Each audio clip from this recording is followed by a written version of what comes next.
Put a name to the industry bad guy that nobody's talking about. Wow, the industry bad guy. You're gonna cut this so I could give me time to think. Uh, I'll make you look smart. Yeah. okay, thank you. I think there's so many of them, that's the problem. I could name them all, but I like the first one that comes to mind is Mark Zuckerberg, Mhm. right? He tried to, the creation of Facebook, right, in and of itself, he called it a community. You can't have a community with 3 billion people in it. That's not a community, that's the world. My name's Joel, and I'm a recovering nerd. I've spent the last 25 years bouncing between creative jobs and technical teams. I worked at places like Nickelodeon to NASA and a few others that started with different letters. I was one of the first couple hundred people podcasting back in the early aughts until I accidentally became an IT analyst. Thankfully, somebody in the government said, "Hey, you're a nerd that talks good." And that spun me off into the world of startups, branding, and marketing for the same sort of researchers and startup founders that I used to hang out with. Today, I help technical people learn how to get noticed, get remembered, and get results. On Nerds That Talk Good, I want to help you do the same. I talk with some of the greatest technical communicators, facilitators, and thinkers that I know who are behind the big brands and the tech talk that just works. Okay, look, so I know I've been gone for a little while. It's because of all the things. So let me explain. No, there's too much. Let me sum up. Um, I recorded this interview like way back in October. I was very excited to get it out. In fact, I've got a whole bunch of interviews to share with you guys. And then I slipped, fell down the stairs, broke my ribs. I've been self-medicating. Um, and I just haven't had the opportunity to put together another podcast episode. But in that time, I did release the audio version of Be a Nerd That Talks Good, available on Audible and directly from me if you want a non-DRM version. So links in all the places. But I've been hanging on to this episode. I've been really excited. I've wanted to get it out. And then a friend on TikTok said, you should just release the damn thing. So I'm going to do that. So here is an amazing interview with Dr. Mara Einstein, who is, this was probably one of the best interviews I've done in a very long time. I'm very excited to share it with you. So again, mea culpa. I'm sorry about the extended the extended hiatus. I will get back to releasing regular episodes. But you can support me. You can support my medication by heading over to nerdthattalksgood.com/book, picking up a copy directly from me. I also have the ebook version available, and as well as the audiobook read by yours truly. So that's it. Let's get into the interview. Today's guest nerd is Dr. Mara Einstein, marketing expert, media professor, and author of Hoodwinked, How Marketers Use the Same Tactics as Cults. She spent years studying how belief branding and big business got all tangled up, and what happens when marketing tries to sell us meaning. We're talking marketing cults and the stupid things that marketers do, basically. But before she was calling out the industry, she worked in it from Madison Avenue to MTV, so she knows the game from inside out. And now she's here to help us see how easily we all get, well, a little hoodwinked. Dr. Einstein, thank you for joining. Oh, so happy to be here. Looking forward to this conversation. I've had a chance to preview the book. I'm so excited about the new podcast coming out. Thank you. I'm just so excited to see you getting the attention everywhere. And thank you for coming on here. Oh, Um, that's nice. I always like to start with the nerd origin story. So draw the curtain back a little bit and give us the path to how you got here now. Oh, that's so funny. This is the second time in a week someone's called me a nerd, and I guess that's not a way that I normally think about myself, but I guess I really am. It's just kind of funny. So, I guess I started my career as an actress, and, so I really thought I was going to do that. I was an undergraduate in theater, and then, it was 1980s and Hollywood, and everybody was going, to get an MBA, so I was like, "Okay, why don't I do that?" So I got my MBA, and I worked in entertainment for a while, and then I just realized, and I guess this is where the nerd kicked in. Um, I was in my 20s, maybe 30s, and I went, "I can't do this for the next 30 years. I'll go out of my mind." I need to do something that's gonna be more stimulating. And so I got my PhD while I was working at NBC. And, I originally I was always hoping to do something with media and religion, but I also realized at that point, because I was in my late 30s, and by that point I was ready to have my daughter and all of that, like, if I focused on religion, it was gonna take me a long time to get through the literature review, as they say, in Nerdville.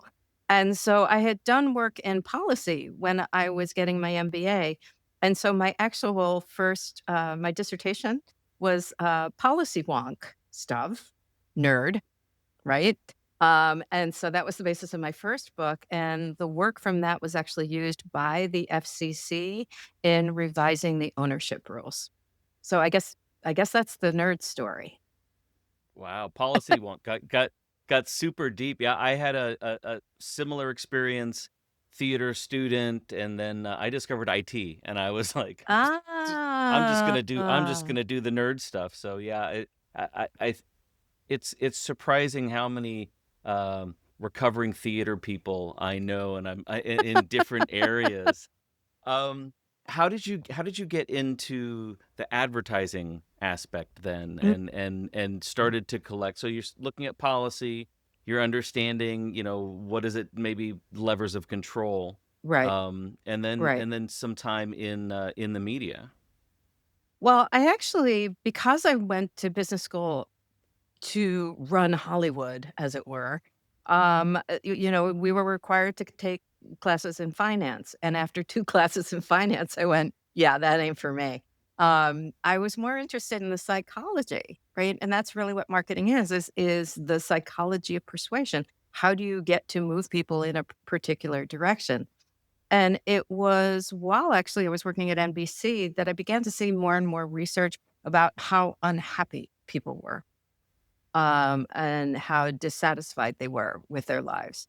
And I also knew that what my job was to get them to watch more television, Right. and that didn't feel great. And so that's when I decided to go back to school and get my degree. But in terms of understanding it as far as what what marketing is, how does it work, all of that sort of thing, that didn't happen until I really started. This was probably my second book, Brands of Faith, when I began to look at marketing in relationship to religion. And I was starting to look at how do people take on a new faith? And people, take a faith on and off now the same in a way that they never did before, right? Um, we used to talk about religion as being ascribed for something um, that you are given. If you were born Jewish, you're Jewish. That's it. Goodbye. Same thing. Baptist. You're a Baptist. You're never going to change. But what happened with the change in the media landscape is that you could try out religions, and as the technology changed, the different kinds of religions and the way that you could practice those faiths were very different.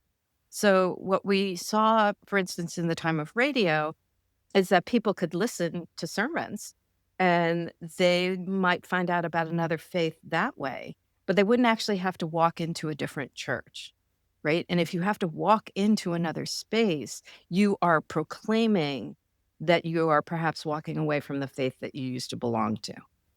But what happens with television and then the internet is you have this ability to be able to pick and choose what it is that you want to believe in. And as I started looking into how people were choosing their belief systems, I began to think, okay, how does that parallel how marketers get us to take on brands as part of who we are? Wow. Yeah, it's funny to me because, military brat, moved around a lot and grew up Mm, mm, in a church. And, then when you have your first little bit of freedom and you have the ability to sample and look around, mhm, mhm. and that was just kind of, when I was coming of age, that was kind of up in the 90s, the internet was available, and we were starting to see this movement towards, customization, and I think it really was kind of Right, like the web 2, which is like your web experience is not the same experience as other people. It's now getting right. customized to you. Do you think I'm just sort of drawing the line a little bit further. Do you think we're now getting back into bubbles, back into isolation? Is that where a lot of interest in cults have come Yeah. from? Yeah. Yeah. Well, the what people often ask me, particularly marketing people, is there a way to use these sort of cult tactics in a positive way? And I always say the positive thing that cults really are offering is community. The problem is where are we finding community? And are we expecting these online spaces to create these communities for us? So is it a situation where I'm getting online, I'm in a social media space, I'm starting to engage with people who I want to have an interesting conversation with, but then I'm separated from anybody else who doesn't agree with me? And so that kind of isolation, that kind of polarization, one, isn't very healthy, and two, I don't really think is real community. Because think about your physical community. If I don't get along with my next door neighbor, I still gotta live next to him. Right. So I have to find a way to get over whatever issues I might have. So I might say to him, "You know what? That branch is hanging over the fence. Could you really do something about it?" Um, and if he doesn't, maybe I take it to the next step. But I have to find a way to do it in a way I can still live next door to him. And that's something that we don't experience in online spaces because it's too easy to pretend that we're somebody else. And it's hard, oftentimes it's hard to figure out whether or not we're really dealing with a person or are we dealing with a bot. Yeah, when we're self-selecting our environment and our community, and we can Yes. sanitize it, that sets us up for a lot of challenges. I want to run the tape back just a little bit because we jumped straight into cults because this is what I'm interested in. Okay. Can you, for the folks listening, what are the hallmarks of a cult, or what do you consider to be the red flags of a Yeah. cult? And then I want to talk kind of about your continuum from the cult through the brands, Hmm. and Hmm. the marketing, the cult marketing. Sure. But let's just lay some definitions out. Sure. So when we talk about cults, there's certain steps, and I base my understanding of this on the work of Lauren Dawson, who wrote a book called Comprehending Cults, and I build on it from other people whose work I've read. But he talks about one of the first things that cults do is they look for vulnerable people. And so oftentimes the example I like to give is college campuses are a prime target ground to find people to be part of cults because you're in a new space, you don't have people that you're looking for community, you're looking for a place to fit in. And so somebody comes up to you and says, "Hi, come take a free meditation class." And you're like, "Okay, cool. Yeah, that sounds great." And the next thing you know, you get pulled further and further in.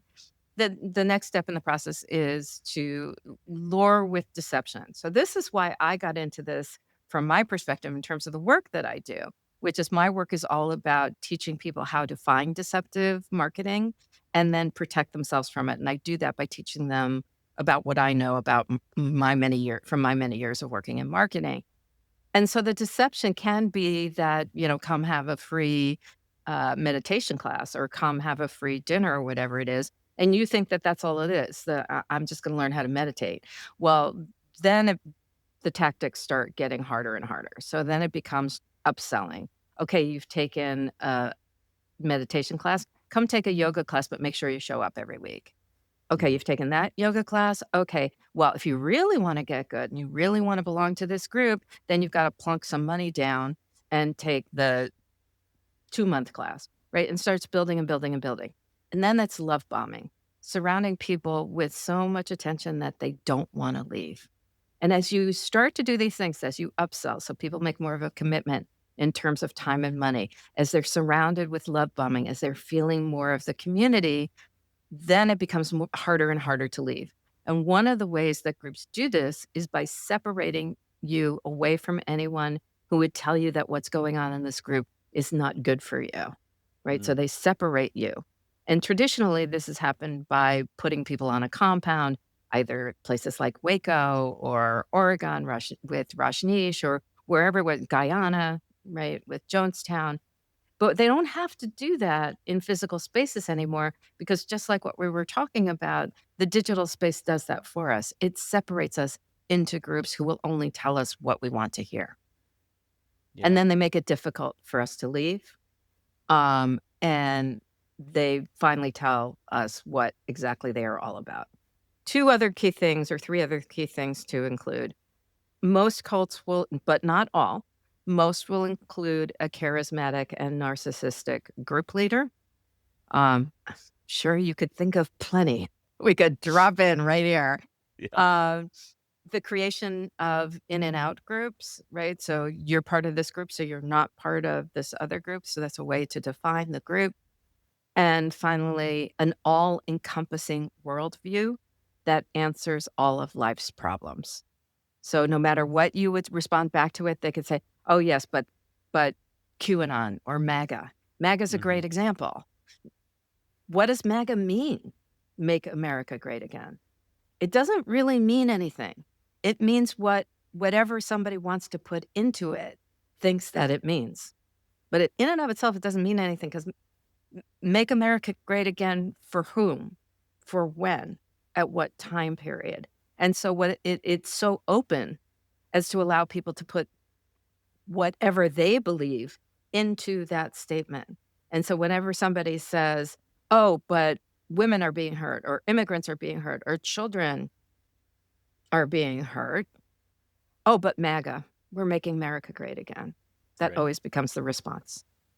As I have a mental model of marketing messaging, and at Mhm. the top is kind of your singular big idea, and I have another card deck I'm working on, the periodic table of bad big ideas, which are the cliches, Edsel. the lazy ones, yeah, and it almost reminds me of putting the onus on the audience to bring their own meaning to it. Mhm. You're just directionally appropriate enough, and you say, I work with a lot of security companies. Secure what matters. Well, Mhm. what matters? Well, it doesn't matter. Right. Whatever matters to you, and that can allow people to kind of step in and project their own Right. onto it.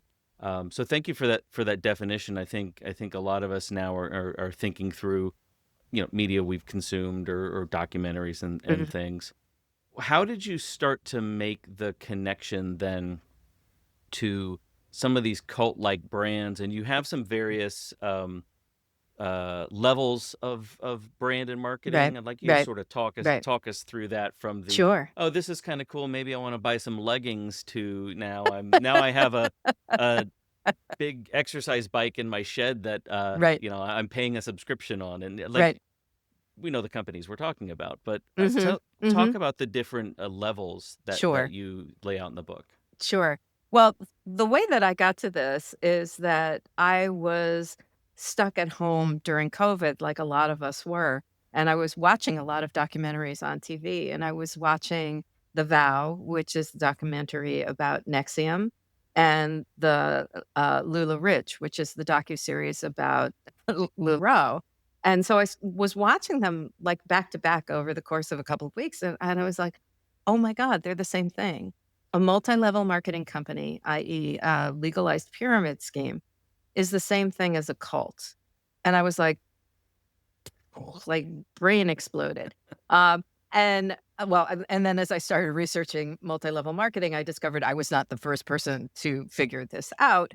But um, as I began to dig into it more and more, and I began to say, yes, in fact, these two things are the same. And I did ask multi-level marketers and I asked cult experts if you had to create a Venn diagram of an MLM and a cult, what would it be? And they all said it's a circle. It's absolutely a circle. They're exactly the same thing. So then I began to think, okay, can we begin to think of this bigger, broader? I mean, I've been studying brand cults since the early 2000s. And so if we can think about MLMs as sort of the end of the spectrum, is there another side of the spectrum and what gulfs all of this? And so as I began to pull it out and began to think about it, I created this thing called the cult marketing continuum. And on the left side of the continuum is brand cults. And so that can be things that a lot of people can think of. You think of Apple or Harley Davidson or Oprah. And those brands and brand cults have been around for a long time.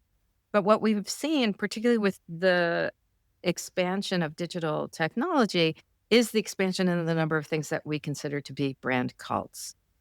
Some of them are fairly innocuous. They're not going to hurt you if you're part of this particular brand cult, but some can get to be fairly dangerous. The next part of this process I call influencers, who I call cult light, because there's Mhm. influencers that people, develop followers, right? They have followers who believe in what they have to say, but most of them aren't necessarily selling you anything that's going to be dangerous. Where it begins to get dangerous are influencers who become conspiracy theorists. And this is where I begin to talk about conspirituality. And we particularly saw this during COVID, where yoga instructors and people involved in the new age began to talk about your body as a temple, and therefore we should be thinking about what we're putting into our bodies, and that suddenly rolled into being anti-vaxxers, which is a whole another story. And Mhm. then the last part of the continuum is multi-level marketing, which is what I call the canary in the coal mine when it comes to understanding the full immersion of marketing and cult. And as you move from one part of the continuum to the other, I'm not suggesting that you necessarily move from one to the other, but what you can do is begin to see the patterns that exist from one to the next to the next to the next. What also happens is it becomes more extreme as you move from brand cults to multi-level marketing. You also have an increase in anxiety. And so one of the key things that I argue in Hoodwinked is it's not that we live in an attention economy. It's not enough that somebody gets us to have our phone in front of us all the time. It's that we are so anxious that we have to have it in front of us. And then we need to do something to relieve the stress because we have it in front of us all the time. And so that's either to continue to doom scroll, which keeps us connected, which keeps us seeing more advertising. And don't ever forget, this is all in the service of advertising, or we release it by shopping. Yeah, there's the FOMO is definitely real, and Mm, the dopamine hits. I've got a 15-year-old mm, who have been very good about keeping his algorithm pretty clean and yeah. monitoring his YouTube and where he's going. And he's even sometimes said, you know what? I kind of feel like sometimes the feed is he's very self-aware, and when he notices something, I'm like, well, it's probably a little bit late. You probably need to do some self-reflection, and I think that's kind of the power of what you're doing and the education that you're providing is, one, you're helping people recognize those patterns, inoculate themselves against it somewhat. Mhm. Um, but I'm sure you also get a lot of marketers, a lot of people coming to you and saying, how do we wield these powers for good, Yeah. as you Yeah. said, and Yeah.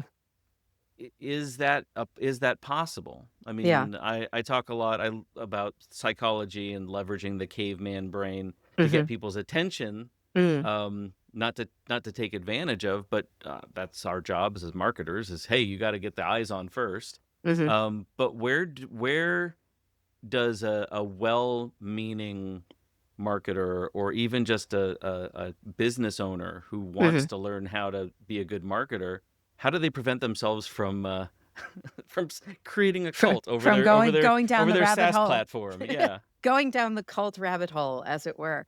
Um, there's I have a couple of thoughts about that. I've been thinking recently because I posted something on TikTok about how marketers have lost the plot.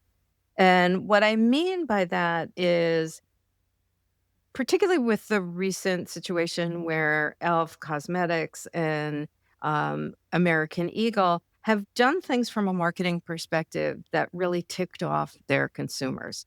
Hmm. And what they did is they said, "We're going to create this content. We know it's gonna piss people off, and that's really okay because ultimately it's gonna get eyeballs on our brand, and that's fine, and it'll lead to more sales and all of this kind of stuff." Okay, great, whatever. But that's missing the point, and this is what I mean by them losing the plot, which is getting eyeballs on your content works for influencers, and Hmm. that's part of the incentive system for influencers.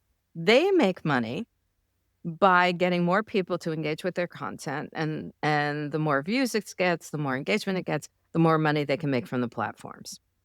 The same is not true for advertisers, because what you're doing is you're creating content that is rage bait, that's getting people mad at your brand. Yeah. Like, who would ever do that? I mean, it just blows my mind utterly. As you know, I've been called an old-time marketer, and I wear that tag with pride.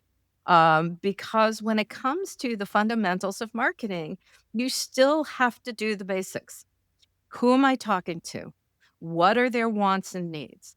How can I best deliver on those wants and needs? And how do I communicate a message that allows them to learn about my product and therefore like gets them to engage with it and hopefully like it and then tell their friends about it? That's the goal. That's what it always was. That's what it always will be. And I find this really also really interesting when it comes to AI. And this maybe you'll nerd out on this a bit more than I will. Is AI is a product without a want or need associated with it. Nobody's looking to use AI. It is a product that's looking for a reason to exist. And so, another conversation. But anyway, Ab- so but, um, but in terms of cults and cult tactics, in terms of targeting the vulnerable, advertising and marketing has done that since the beginning of time, right? No advertising will tell you, "You're perfect just the way you are." Because if I tell you you're perfect just the way you are, you will never buy my product. You will never, ever, ever, ever try it. So there's a little bit of that that's already going on. The difference is you don't need to be deceptive with your consumer in order to get them to engage. What you need to do is find out what their wants and needs are and super serve that consumer. That's your job. Now, part of super serving them may be to create a community. And certainly that's something that people are looking for now in a way that they haven't before. And brands can be good at this. Before there were brand cults, there were brand communities. It's Hmm. just that the digital space, sort of as the digital spaces want to do, gins everything up on steroids. And all of a sudden it was like, no, you can't just be a community, you have to be a cult. But Yeah. you can be a community. You can create community for the people who engage with your products. The key issue is to not make it so important that they think that your brand is the be all and end all to everything in their life, because it's not. Um, and to make sure that the structure stays flat, right? That there doesn't end up being a leader who people fundamentally look up to, who they think is going to answer all of life's problems. That's when you start to get into problems. Yeah, I feel like it's the turning up of the temperature. Like Mm. back to Elf and American Eagle. Some of the reading that I did on that was the agencies behind that was not traditional Agency. It was the same branding. agent. It was the It same was the same agency. agency, Yeah. and it was a PR firm Yeah.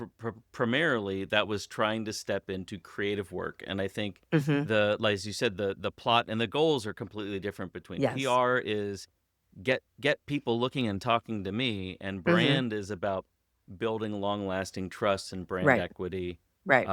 And so that's I, I hope we see people coming back to it. I hope Yeah. we touch the stove a little bit in the industry and people are pulling back, but there's a lot of consolidation Mm. of these larger companies, and so you do have well, we're a PR firm. We've purchased a little marketing company, Yeah. but Yeah. we're going to run them like a PR Hmm. company. Um, But I think, it reminds me of when I used to work in advertising, and we would be creating an ad and we'd produce the same thing we've been saying over and over and over again. We're like, "Oh, gosh, do we have to say this again?" And it's like, you're going to get to, what we always said, you're going to get tired of it before your consumer gets tired of it. And I think that's one of the things that's really missing in the marketing world right now, is to realize that you can keep saying the same thing over and over again. There is no need to recreate the wheel every time you post something onto social media. And social media isn't the only space you need to be. And people are getting tired of it. There's this new idea of post zero. And I think that's really gonna come into play more now as TikTok starts to become whatever it's going to be, which is people may not be on TikTok, and TikTok had initially this feeling of being a little dirty, a little grungy. You Hmm. could just, like, get on and post something and it would be great. But it's become more professionalized, and it's starting to feel a bit more like YouTube, and people are feeling like, "You know what? If I can't compete at that level, I don't want to." And so they're deciding not to do that and finding community in other places. Yeah, TikTok started it very intimately, and it was Mm, it was trading videos between friends, and then obviously platforms do what platforms are going to do, and it became, a media channel. mhm, mhm, Which is interesting because now that we're seeing the fracturing of a lot of these digital channels, people have mass exodus from Twitter slash X. mhm. People are going over to Blue Sky. It's becoming a little bit of an echo chamber. I'm on Mastodon, because I'm a Mhm, nerd, so mhm. I like the Fediverse. We're fracturing. The internet's refracturing, Right, I right, think. Um, and finding community is going to be even harder, especially as right. people start to say, all right, well, do it on my platform. You have to do it on my website. We're getting Mhm. back into these walled gardens. Are you concerned about about more brands becoming cult like, or more opportunities for people to fall into these cults that are kind of in the shadows? We don't The dark web, as a cybersecurity guy, I tell people, I said the dark net is not what you need to be worried about. Y It's Discord, Right. it's forums, and they're all in the clear. Yeah, yeah. Um, a couple of thoughts about cults. Like I said, when we're talking about brand cults, if people are aware that they're engaging with the brand, it doesn't necessarily have to be something that is detrimental to them. The other part of it is that there's a advertising agency called Strawberry Frog, and they talk about movements versus cults. And their whole idea is that you can allow people to engage in ways that they wouldn't be able to do on their own, but are able to do so through a brand. And so Mm. one of the examples when I was talking to someone from there for my podcast was they were talking about this new credit union, and it was a female-led credit union. And obviously, that's something that needs a community in order to be able to work. And so they were creating the brand around the community. So there are places where you can do this. Can you do this for everything? No. But who wants to create a brand cult around toothpaste? I mean, there's no point in doing. Well, I'm on that Quip subscription, and I can't quit Quip because. And that sounds like it's more, instead of a movement, it sounds more, or instead of a cult, movement sounds more like a fandom. Like Yes. Yeah. I can belong to many of them. No, neither one of them is totally Yes. exclusive, and I feel free to say, all right, I'm over here with this group, Mhm. and then when I'm looking for, my jeans or whatever, I'm over here in this group. Yeah. Which, as I think about my experience in cybersecurity, we Mhm. had the kind of the platformization, and then the opening up where, well, use the tool that works for you. We just need a way Right. for them all to work together as a common purpose, which gets kind of circular back to that. What matters? Is Mm. it still important for brands to take a stand Mhm. at a higher level, as Yeah. opposed to, we're fixing your problem, but maybe the way we're fixing it is more important? Are we getting to the point where we are going to have, as business owners or marketers, we're going to have to take a stand at Right. at higher stakes, I might say? Yeah. Boy, you're really good at tapping into all of my books, aren't you? Um, so many, many, many years ago, I wrote a book called Compassion Inc. And it's all about cause marketing, corporate social responsibility. And more recently, I do work in sort of purpose marketing slash purpose washing. And even now, people quote me because of that book because marketers still don't get this stuff right. At the same point, consumers are looking for brands to be embedded with values because we have turned to brands as for identity creation. And so, while we may or may not be connected to the church we grew up in, or we're probably are not going to have the same job for our entire adult life, we look for other places for people, things to help to define us. And one of the examples that I love to give when I talk about this is I talk about Tesla. And I talk about Tesla not so much because it's what people want to be connected to anymore. Some people do, but some people don't. Mhm. But there was a period a couple of months ago when people started taking the brand off their Tesla, or they started hiding it because they didn't want people to think that they were connected to that brand. And I think that that's a really powerful statement to say, the car that we drive, the computer that we use, the earbuds we have, on our heads, right? The pocketbooks we have, the Labubus that are hanging off, of our pocketbooks. All of those things are about telling other people about who we are and what we believe in and what we value. And so that's the value of a brand, and that's why brands really do still need to be saying who I am. But because remember what a brand is. A brand is the logo, a tagline if it has one, but usually they don't have one anymore. But it's the Mhm. mythology behind the brand. What is the story that people think of when they see that logo? When they see the Nike swoosh, what is the story that comes to mind? And that's why that iconography exists. It's not so you could just see the logo, it's so you can see the logo and immediately have an understanding of what that brand is and what they mean. And so for a lot of people, what that brand means is the best of athleticism, right? Because they automatically think of Michael Jordan and sneakers and all of that.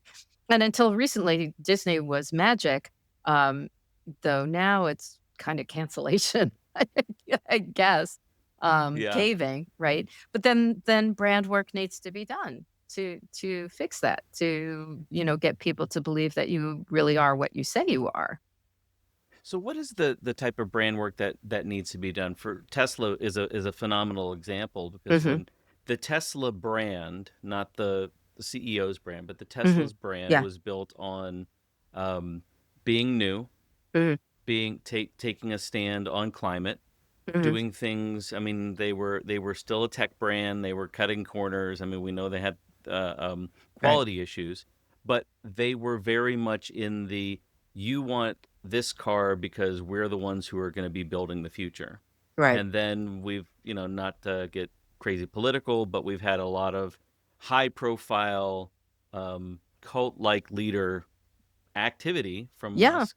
Yeah. And that has damaged the brand to the point, Mhm. like you said, people debadging their Teslas. I spent last week in Houston with a client, and my friend who's working there had his brand new, now it's Texas. I was very surprised to see this in Texas, his brand new red, the latest in hardware and everything. And I'm sitting in this and going, man, this thing is so great. It really is a phenomenal piece of machinery, but I could never drive it. My heart would never be in it. And I'm the type of Mhm. person, when I buy a car, I'm like, who do I want to be for the next 4 or 5 years, right? Right, right, right, right. What happens to people when they're in either a cult or they're in that cult like relationship with a brand and the script gets flipped on them? How do people react to that? Um, it's a real specific things that happens, but it's a slow process to get into a cult, but it's also a slow process to get out of a cult, and I think that's also something that people don't necessarily think about very often, which is, there's this perception that people who get pulled into a cult are somehow less educated and, I'm too smart. I would never get pulled into one of those. The fact of the matter is we all could at some point in our lives get pulled into a cult. And the way that people get out of a cult is through these continual situations of cognitive dissonance, Mm, where suddenly engaging with that brand and what that brand stands for doesn't make sense to you anymore. Driving the Tesla now seems pretty cool, saving me money. I've already paid the money. I'm not giving any money you know, to the dude anymore. I've already paid the car off, right? All this kind of stuff. But then I can also get to a point where, people might start attacking me yeah. because I'm driving this car, right? And so what happens is the this isn't agreeing with my belief system anymore. And people in this space talk about books on the shelf. So as you pile more and more of that cognitive dissonance, each excuse to yourself as to why you should continue driving this car or being part of a cult or buying a brand or not leaving an exercise program that is making you sick gets to a point where eventually the one last piece of information breaks the shelf and you say, Mm, "Okay, I can't. I can't justify this to myself anymore." And then you have to go. And so some of that, you know, what happens with that though, too, is there's a tremendous amount of shame. Because remember, we talked about people joining cults where you've broken away from everybody else. Anybody who would tell you that what you were doing is wrong, you've separated yourself from them. And so you need to then go back to these people who were your friends and your family and say, you know what? I was wrong. I was wrong. And that can be very shameful for a lot of people. so there's a lot of weighing between the pain and the shame of doing Mm, that, and the work of carrying the cognitive dissonance and the yes, inconsistencies, exactly and there right. just gets to a tipping point. That's fascinating. Exactly right.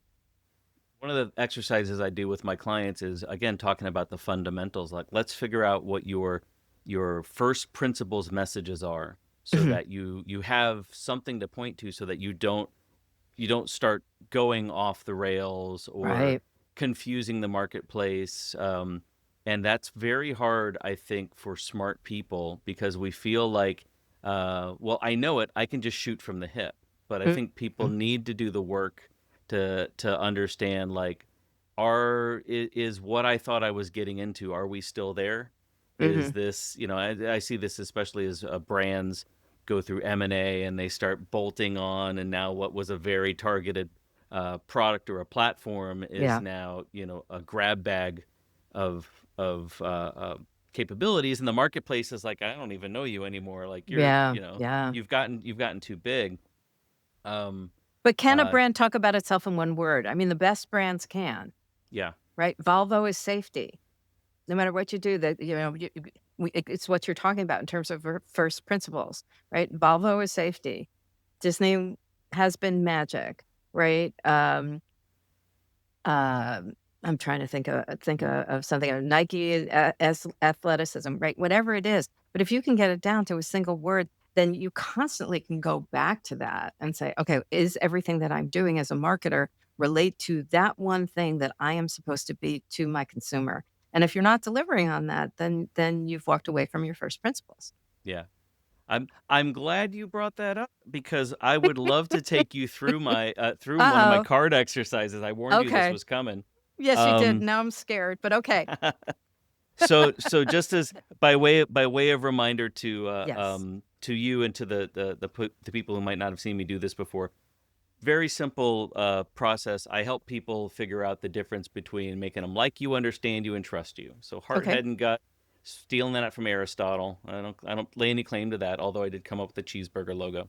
And then what we'll do is we'll balance that by stepping through different levels of messaging. I'm just going to give you Hmm. one prompt from the top to the bottom, going from a high emotion, low density thought, like that one word or that one phrase, down to, we might get into the technical details. That's not super germane to our conversation now. So, Hmm. Okay. um, But let me say, as long as you showed me a pyramid, what we didn't talk about it is that we went through all of the steps of a cult. We didn't talk about the fact that the same steps of a cult, if anybody's listening who's a marketer, should have figured out that that's the marketing funnel. it's the marketing funnel. Absolutely. Yeah. It is step by step the marketing funnel. And that's what I tell people who are non-marketers. I'm like, you don't have to know everything. If you can just flip this way, get their Mm, attention and make them like you, give them enough information to get the next meeting, and build enough credibility to make the sale. right. That's marketing. Hmm. Everything else is just a framework some consultant is trying to tell you. Cards are available on my website. Okay. Okay. Uh, I'm back. You can't get rid of me. This is the part in the middle of the show where I do the thing and I show up the thing that I have. So again, This podcast is supported by me, means it's supported by you. So again, check out Nerds That Talk Good. You can find it everywhere on all of the platforms. And also, if you go to my website, nerdthattalksgood.com/shop, you can find the book, you can find the cards, you can find, I don't have it in my pocket here. I got one. Here it is. This is my very own personal Nerd That Talks Good medallion, which you can get there. So anyway, please support the podcast. The biggest way you can do that is by sharing, subscribing to it if this is the first time you've seen it, giving it a rating on whatever platform you're on, but also, doing the thing. So again, yeah, it's been a while since I've been on. I'm going to really try to catch up. We've got so many great conversations for you guys. But let's get back into this episode, this interview with Mara Einstein, which I got to tell you, I had been looking forward to. And in editing this thing several months later, I am just like tickled pink, pickled tink, as they say. As they say, by this conversation. So let's get back into this session of the message deck cards with Dr. Mara Einstein. So we'll just answer from your perspective as your service and what you're doing. Okay. Just easier that way. So from a big idea perspective, what market paradigm have you broken or are you breaking? Um, I would say I'm telling the average consumer how marketing actually works. And what's really interesting to me is, and what makes it hard for me to do what I do is until people start to listen to the work that I do or read my books or hear me speak, it's it's the old frog in the Mhm. pond kind of idea. We are so immersed in marketing that everybody thinks they know it. I had somebody on my podcast who is a religion scholar, and I said everybody's had, or most people have had, some kind of interaction with religion, so they all think they know what religion is. But tell us what it is. Well, it's the same thing with me with marketing. If I actually say to people, "Okay, this is what marketers do," they're looking for your pain point so they can push on it. They wanna find out how you think and feel so they can create a message that's gonna lead you to tie into it. They are looking for, they're using sensory marketing. So they know that your olfactory sense is one of the strongest methods that they can use to get you to connect their brand to some other time in your life where you thought everything was wonderful. And that is a way for them to circumvent your brain in order Mhm. to get you to like their product. And then if people are like, "Oh, no, they're not doing that." I'm like, "Oh, yes, they are." Yeah. Yeah, just think about, I worked at a coffee shop in the mall in the 90s, Mm, pre-Starbucks, and it was like that waft of coffee. That was mm. a new thing that we hadn't had in a Yeah, retail space, and it was so powerful. Um, I love that part of your book where you talk about the using the senses to circumvent and go do an end run around our new brain, and the yeah, caveman brain is one of my favorite subjects. So the next level down is the stories, and the way I talk about stories are these are how we connect to the experience of our audience. So okay, it's not just Joseph Campbell, okay. but in this one I will ask you about a villain. Put a name. Oh, my autofocus is just not working. There we go. Put a name to the industry bad guy that nobody's talking about. Hmm. That no one's talking about. Because if you can name it, you can slay it. Wow, the industry bad guy. You're gonna cut this so I could give me time to think. Uh, I'll make you look smart. Yeah. okay, thank you. I think there's so many of them. That's the problem, Yeah. is that going back to this idea of brand cults have become the North Star for brands. And the reason why is they don't know if you're ever gonna see another ad again because we have done everything that we can to avoid engaging with marketing messages. And so brand after brand after brand has come up with ways to hide the message. It's like it's like hiding the egg, right? And so whether it's, um, I mean, I could name them all, but I like the first one that comes to mind is Mark Zuckerberg, Hmm. right? He tried to the creation of Facebook, right, in and of itself. He called it a community. You can't have a community with 3 billion people in it. That's not a community, that's the world, right? Yeah. You didn't call the people that you were engaging with your comrades or your pal, you called them friends. So suddenly it changed our idea of what a friend was, right? It's not the person that I get to talk to who sits across from me and shares my every hope and wish and dream and is with me when something good or something bad happens in my life. It's somebody I can engage with through a screen. So now we're friends.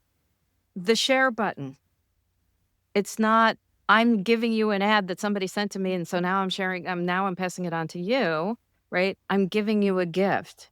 So he has fundamentally changed our ideas of what these words are in our vocabulary that we use all the time.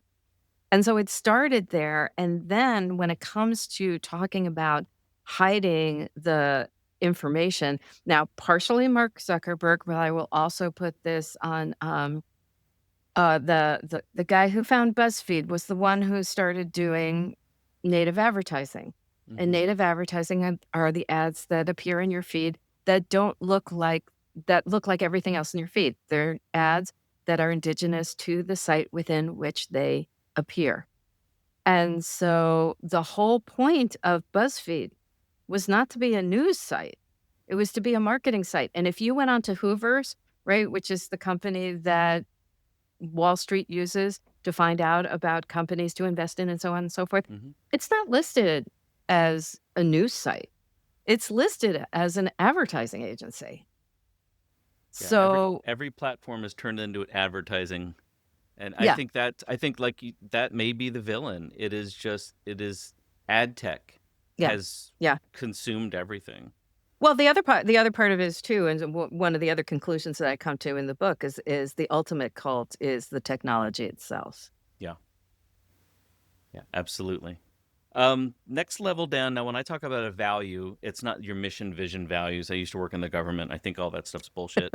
Um, and by the way, Guy Kawasaki agrees with me. We've had this conversation. Uh-huh. Okay. Um, but from a value exchange, a value proposition, what do you think is the biggest need that consumers have that you can satisfy? What's the big one? That, The way that I like to describe it is giving them agency within the consumer marketplace. Because I think there's so many people who feel like they have no power anymore, right? I'm being bombarded all the time with all of these marketing messages. I can't get away from them. TikTok made me buy it. TikTok didn't make you buy it. I got news for you. yeah. TikTok didn't make you buy it. And one of the ways that we know that is that, you and I have been around for a while, and we used to talk about effective frequency. And effective frequency was 3 times, right? People needed to see your message 3 times. Now it's 7 to 13 times. So by the time you saw it on TikTok, you've probably seen it 12 times before then. Hmm. It's just that it finally kicked in by the time you saw it on TikTok. So you've bought into this idea that they sold it to you. That didn't happen. What's also gratifying for me is I'm starting to get messages from people that say, I'm starting to see the patterns. I'm seeing the patterns. You saved me 6,000 bucks. Wow. Yeah, giving them agency back. I'd almost say that's your superpower. Like Mm, if you're pushing back against the ad agencies, what you're mhm. doing is you're returning agencies to the Right. hands of the Yeah. consumer. And so that's a little exercise I take people through is kind of like, all right, who's your villain? Who's your superpower? Um, I'm gonna think about that some more again, though. I mean, I like the exercise, and there's certainly enough villains in the place, but I think I would also like to think about it more to think about, is there a villain that I should be pushing on a little bit more? yeah, if you can point it out, call it out. In cybersecurity, I say we're all copying each other's homework. Uh-huh. Like Yeah. all the ads, all the creative looks and sounds and smells the same. Like Mhm. stop copying each other's homework. And Yeah. that pissed off some people on LinkedIn a couple years ago. Genius Steals. It's the name of an agency. From a mantra perspective, what do you think is a phrase Mm. that you find yourself repeating often? And then can you marry that up with a phrase that you hear from consumers or customers often? Like the Mhm. coded language that we use as cultural hallmarks. Um, is there something that you hear somebody say and you're like, they're just like me. We can connect on this because they get Yeah. my quirkiness or whatever. Um, These are hard to come up with. yeah. Trying to think. Um, you also have to realize that I did an entire podcast in the month of September, so I've been talking to a I lot. cannot wait for it to launch, and yeah, we'll definitely link to it. We can come back to that. This is the Yeah. card I usually give to people as homework. I say, now that you're keep your ears open for that phrase that you're always repeating, because quite Mhm. often those become your best tagline, Mhm. strapline. They Mhm. come from your culture. Last one, I won't go into the technical stuff because it's really these cards are written more towards Right. technology companies. But from a proof point, a third party statistic or trend that supports your case. So what are Um, researchers saying about where we are? I I wouldn't frame it as researcher so much as because when I'm excuse me, when I'm thinking researchers, I'm thinking more quantitative people. But I would say generally in terms of sociologists and just looking at society more broadly, what we know right now is that people are there's an epidemic of loneliness right now that is not going to be served by technology. Um, there are more people who are losing their jobs and looking for more ways to make money. People are looking for ways to connect with other people. Um, I recently read a book called The Wrong Way Home, which is a book that is about cults that I didn't talk about in my book. It was written by a psychiatrist and a psychiatry professor named Arthur Dykman, and he was looking at cults right after Waco, right? So it's terrible tragedy that had happened. And he talks about Americans or, adults broadly wanting to feel like kids in the back seat. They want to feel like someone else is taking the wheel. And I think what I would add to that is this idea of infantilization. There are so many things in our culture and our society that are pushing us not to grow up. I don't think, people of my generation, we've had to because our parents have died and all of that. And so my mother's still alive. Mom, no fault there. Um, but I don't want to get you there where into a place before you get there. But but I see it in my students. I really see it in my students who are Gen Z. I mean, they're in their 20s. When I was in my 20s, I was living, I didn't have a mortgage. I was living with four other people. So, I mean, in a small apartment in New York City, but I was living by myself. I was having to pay my rent. Nobody was helping me do it. Right. I don't see my students doing that at the same age that I was doing that. And so there's this sense of not wanting to grow up, to feel like somebody else is taking the reins. And it for some people it may be Jesus is my wingman, but for most folks, it's looking to anybody who will tell them, "Don't worry, we'll take care of you," which is the cult mindset, which is what Yeah. opens you up for the cult mindset. But the other thing that he talks about, which is really important and the thing that I've really been focusing on most recently, is this idea of meeting people face to face. That we cannot understand what another person is going through unless we talk to them. We don't have to agree with them, but let's have a situation where we can listen to them and find out why they came to the decisions that they came to.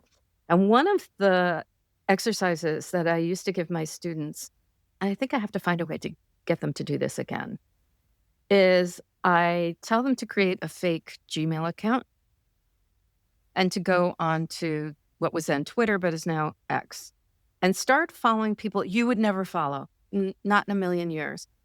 Make up a fake bio, but start following people. Use a fake Gmail account so you keep yourself safe. But start listening to those conversations. Engage if you feel comfortable enough to do that. And almost to a one, what they all said was, "I get it now. I understand why." they are coming to the conclusions that they're coming to. Not that they would do the same thing, but that they Mhm. understood why they made the decisions that they did.